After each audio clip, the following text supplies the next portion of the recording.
Shalom, all praise to Yahweh, by Hashem Yahweh Shai.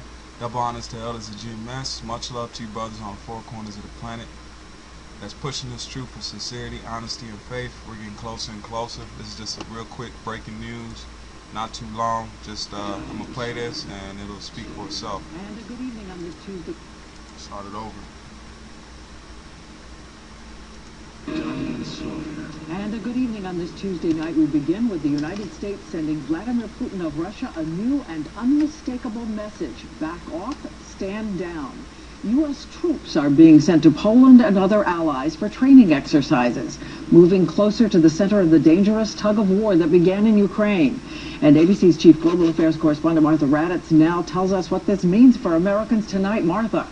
Diane, this is a big development tonight. The U.S. has been watching every move Putin has made since promises less than a week ago from the Russians that they would help calm the situation in Ukraine. But quite the opposite has happened, and now we're moving in those troops as a message.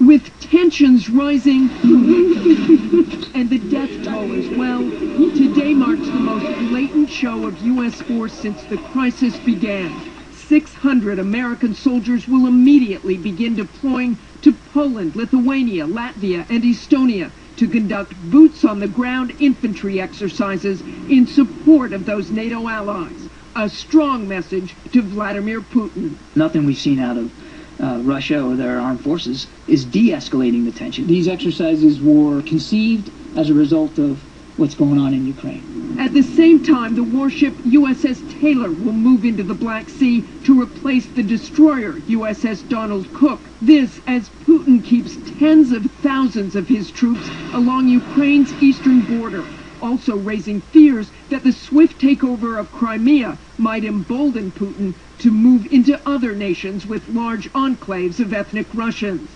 But Ukrainian officials say as many as 100 Russian special forces have already crossed into southeastern Ukraine, organizing the hostile takeover of government buildings and paying cash to stir up pro-Russian supporters.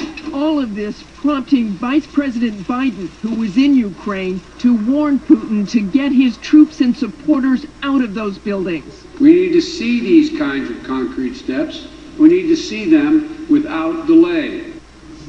And Martha, how long did the troops stay there? Do we have any idea?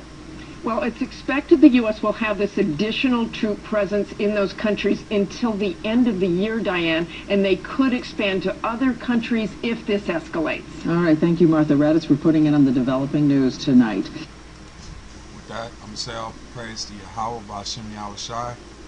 Double honors to elders, brothers, keep faith. We're almost home. Shalom.